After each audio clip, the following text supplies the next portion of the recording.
Have you ever bought a blind box? Or are you one of those people who had no clue what a blind box was, but everyone and their children wanted one? Imagine a year ago and your friend said, "Let's go buy a Labubu." I didn't do much research, but I believe Labubus were popularized by a member of Blackpink when she had one hanging on her bag. From there it blew up, and besides Labubus, blind boxes in general gained popularity. I kinda see them like opening a pack of Pokemon cards. You get excited hoping for your chase card, and the anticipation of opening it right away builds and builds, and you get a hit of dopamine when you finally rip it open. Wow. And just for the record, I got these before the hype. My first two blind boxes I purchased in Hongdae's Pop Mart back in 2023. And I love the characters, and the fact that they were in a mech costume made me love it even more. These were a keepsake of my time in Korea with my roommate, and they became something genuinely special. There's no line to get them, the price, only $15, and they were about the only thing that came back home with me. I remember opening them and admired its designs, vibrant color, and playful characters that people will call Labubus. A few short months later, I found myself in Japan with my family, and as we walked around Akihabara, I saw the complete set, and I knew I had to get them. I didn't look at the price, they just automatically went into my basket.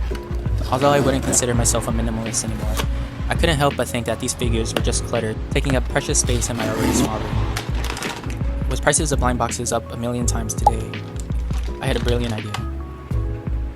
Sell them for profit.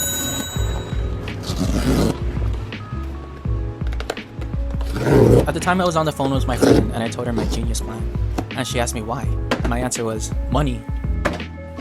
She straight up told me, no, don't. It'll make you happy. Not everything is about money. She was right. That reminded me of a quote from Marie Kondo's book, The Life-Changing Magic of Tidying Up, which basically states, if it sparks joy, keep it. Sometimes we sit with an item and ask ourselves, whether to keep it or discard it. Sometimes this pulls us back and forth, and we sometimes try to justify keeping something and say we'll use it later, or we toss it because it has no practical use. Marie Kondo explains in her book, the best way to find the answer to that question is to hold it to your chest, and if it doesn't spark joy, then you're okay to leave it behind, as simple as that. Not everything has to be practical for it to be purposeful. Sometimes the purpose is to make you happy.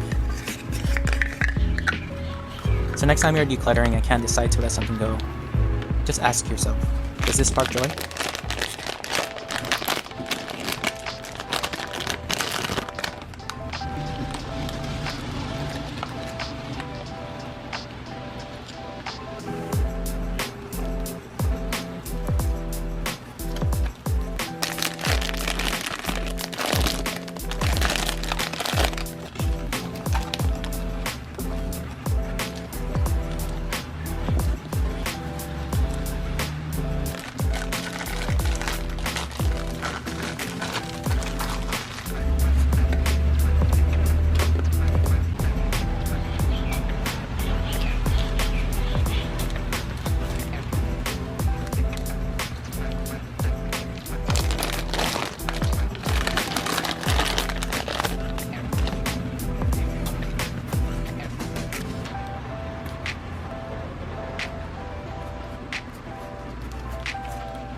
My figures sit on my TV stand now, where I can look at them and enjoy them, as well as my cats. What are some things that spark joy in you? Drop a comment below to let me know, and if you haven't already, please consider subscribing and following me on all my social media platforms. Okay, that's it. Okay, bye!